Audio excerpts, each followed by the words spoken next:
तो क्या हो जाता है कि बच्चों के लिए थर्ड आई को एक्टिवेट करना आसान होता है, पीनियल ग्लैंड को एक्टिवेट करना, जबकि हम लोगों के लिए काफी डिफिकल्टी हो जाती है। पीछे कुछ कारण है, थोड़ी सी बात समझाने के लिए, क्योंकि ये जरूरी बहुत है।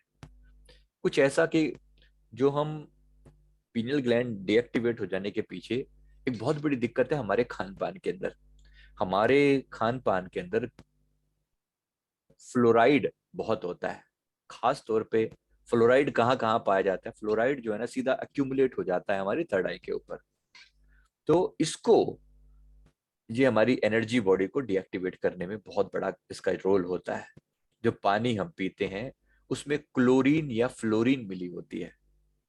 बहुत जो पुराने टाइप के, जो पुराने जो म्यूनिसिपैलिटी का सीधा पानी आता है ना, उसमें तो बहुत होता है ये। कभी कभी आपने एक अजीब सी स्मेल फील करी होगी पानी के अंदर। मेरी बात समझ पा रहे हैं मैं क्या कह रहा हूँ?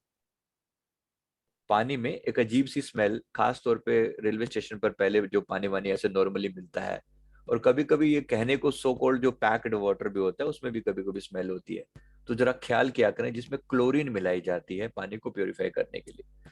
वो क्लोरीडेटेड या फ्लोरिडेटेड जो वाटर होता है वो बहुत पीनियल ग्लैंड के लिए बहुत नुकसानदायक है। तो उसके और भी दिक्कतें हैं बहुत सारी। तो जो आपका जो टूथपेस्ट होता है इसमें भी जरा ख्याल करें, इसमें भी फ्लोराइड बहुत मिला होता है। तो पानी, टैप वाटर का से इसीलिए बचने को कहा जाता है नॉर्मली, कि उसमें क्लोरीन का मिलना बड़ा, हमारे इंडिया में तो बहुत ज्यादा है, बाकी बाहर के कंट्रीज में इतना नहीं है। क्लोरीन का यूज करना मतलब इतना ज्यादा ऐसा नहीं होता कि क्लोरीन सबसे चीप है प्योरीफाई करने के लिए। क्लोरीन सबसे चीप है। तो थोड़ी सी वो डालो उसमें, आपने सुना होगा वो बड़ा, थोड़ी सी दवाई डालो और वाटर प्योरीफाई हो जाता है। प्योरीफाई हो जाता है। लेकिन उस क्लोरीन से और क्या क्या नुकसान होते हैं वो कोई नहीं जानता। तो उस क्लोरीन से, और एक फ्लोराइड, जरा ख्याल किया करें, फ्लोराइड आपके लगभग हर टूथपेस्ट में दांतों को चमकाने के लिए यूज होता है। और उसको अब मुंह में डालते हैं तो मुंह को एक बार अच्छे से कुल्ला जरूर कर लिया करें, मतलब जब भी ब्रश करें। कुछ लोग बड़ा एक बारे में ऐसे करके फटाक से कर देते हैं, तो जरा जल्दबाजी में नहीं, कुल्ला जरा अच्छे से कहें, ताकि वो जो फ्लोरीन किया है, यूज किया है, उसको बाहर फेंक सकें। दूसरी बात, फ्लोरिडेटेड ना भी हो ऐसे भी टूथपेस्ट आते हैं, मुझे किसी ब्रांड का स्पेसिफिकली पता नहीं, लेकिन चेक किया करें जिसमें फ्लोराइड ना हो। फ्लोराइड ये जरूर डालते हैं, जितने भी व्हाइट कलर के ये होंगे ना इसमें जरूर आते हैं। जो दंत मंजन होता है ना, दंत मंजन, मंजन में नहीं होता, रेड कलर का जो होता है, रेड कलर वाले में ये नहीं होता, मतलब जो मंजन होता है, मंजन में ये नहीं होता इस टाइप का, ये जो फ्लोराइड डाल जो होता है। लेकिन नॉर्मली बाकी सारे जितने भी व्हाइट वाले होते हैं लगभग सभी में होता है। हालांकि पतंजलि ये दावा करते हैं कि उनके उसमें नहीं है, लेकिन ऐसा नहीं है, उनमें है। वो हमने फील भी किया है। तो जरा ख्याल करें, जितना कम यूज कर सके, और अगर गलती से मुंह में चला भी गया है तो उसको बिल्कुल अच्छे से उल्ला उल्ला अच्छे से कर लें। तो इसका थोड़ा ख्याल करेंगे।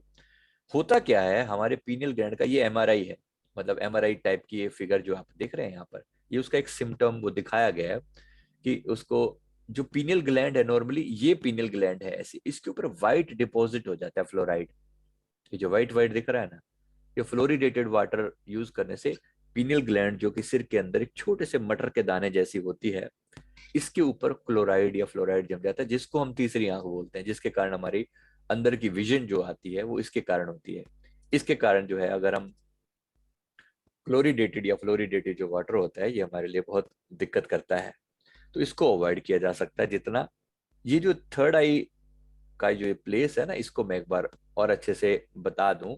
ये हमारे ब्रेन के अंदर जो इसका फंक्शन है, जहां पर ये होती है, एक छोटे से मटर के दाने के आकार की होती है, जिसको ये पीनियल ग्लैंड हम कहते हैं। तो ये खुले, इसके लिए ही ये सारे प्रयास किए जा रहे हैं कि थर्ड आई एक्टिवेट हो सके। लेकिन उसके साथ ही जो नेगेटिव चीजें दिक्कत कर सकती हैं, जो खान पान में दिक्कत हो सकती है, ये मैंने अभी आपको जैसे बताया, तो उसका विशेष रूप से ख्याल करें। इसके अलावा भी दो तीन चीजें, जितना जो हम, जो भी हम फूड में, जो भी खाने में जो प्रिजर्व्ड फूड होते हैं, तो जो प्रिजर्वेटिव उसमें ऐड होते हैं ना, ये प्रिजर्वेटिव बड़े खतरनाक होते हैं। तो जितना प्रिजर्वेटिव वाले खाना खाएंगे तो वो भी आपकी जो थर्ड आई को बहुत इम्पैक्ट करते हैं। तो जो पैक्ड फूड है, जो डिब्बा बंद आइटमें हैं, उसको अवॉइड करें एज मच एज पॉसिबल। जितना हो सके, मैं नहीं कहता हर एक से हर चीज अवॉइड की जा सकती है, तो जितना हो सके केमिकल इंजीनियर्ड जो फूड है वो अवॉइड करके ऑर्गेनिक फूड की तरफ जाएं। इसीलिए शहरों में ये जो बड़ी दिक्कत है, इसलिए ऑर्गेनिक फूड का आजकल इतना चलन चल पड़ा है, क्योंकि बहुत सारे पेस्टिसाइड ऐड किए जाते हैं। तो जितना हो सके पानी का ख्याल करें, और जितनी भी जंक फूड है वो अवॉइड करें, क्योंकि इसमें सब में प्रिजर्वेटिव जुड़ा होता है। इनकी शेल्फ लाइफ को बढ़ाने के लिए इनमें प्रिजर्वेटिव ऐड किया जाता है। अब सोचिए चिप्स का ये पैकेट है तो आलू, लेकिन वो तल के आलू रखे हुए हैं, लेकिन वो आपके लिए 3 महीने, 6 महीने, 9 9 महीने भी उनका टाइम पीरियड होता है। 9 महीने बिना प्रिजर्वेटिव के तो नहीं रह सकते। तो ये सब प्रिजर्वेटिव इसमें डले होते हैं। ये जंक फूड हमेशा हमें थर्ड आई को गड़बड़ करता है, तो ख्याल करें। और जितनी एलोपैथिक दवाएं हैं ये भी दिक्कत करते हैं, तो ऐसे कैजुअली दवाएं ना लें। अगर मजबूरी हो तो बात अलग है, और अगर अल्टरनेटिव पॉसिबल हो तो अल्टरनेटिव ले सकते हैं, राइट। पेन किलर जैसे यूज कर रहे हैं, बहुत कॉमन पेन किलर लोग ले लेते हैं, उसकी जगह पर हल्दी यूज करें। है भी वो भी पेन किलर, नेचुरल है, कम से कम नुकसान नहीं पहुंचाएगी। तो ये भी आपके थर्ड आई से जुड़ी हुई चीजें हैं, जो खाने पीने के लिए भी ये चीजों का कंट्रोल होना उसमें जरूरी है। और थोड़ा माहौल को भी देखना। जो इलेक्ट्रोमैग्नेटिक वेज, आप मोबाइल जो है ना कान के पास जो सारा दिन लगा के लोग बैठे रहते हैं, ये भी बड़ा डेंजरस है, बहुत डेंजरस है। तो जितना हो सके अवॉइड करें। अगर एंटी रेडिएशन चिप लगती है मोबाइल में, तो 10 20 रुपए की आ जाती है, 10 रुपए की आ जाती है शायद, चिप लगती है हल्की सी, वो पीछे भी लगा सकते हैं आप। रेडिएशन पे कुछ हद तक कंट्रोल वो कर देती है। पहले बड़ा चलन में था, आजकल लोग यूज ही नहीं करते उसको, लेकिन वो कुछ हद तक कंट्रोल करते हैं, क्योंकि हमने उसका इफेक्ट देखा है। मैं इंजीनियर रहा हूँ तो मुझे इन सब चीजों का बेसिक नॉलेज है। तो ये इलेक्ट्रोमैग्नेटिक रेडिएशन को जितना अवॉइड कर सके, और रात को विशेष रूप से मोबाइल को अगर पास रखना ही है ना, तो फ्लाइट मोड में रखें, हमेशा ऑन ना रहे। मेरी बात समझ में आ रही है मैं क्या कह रहा हूँ? तो हमेशा ऑन ना रहे। Be very very careful about this thing, ये इतना ज्यादा इंपैक्ट करती है। लोग सोए होते हैं, सोए के बगल में जो है ना अपने मोबाइल रखा होता है, अधिकतर लोग रात को चार्जिंग पे लगाते हैं, और चार्जिंग करते हुए भी उसके अंदर से अलग तरह के हार्मफुल रेडिएशन निकलती है। तो बिल्कुल सिर के पास बिल्कुल ना रखें, दूर रखें।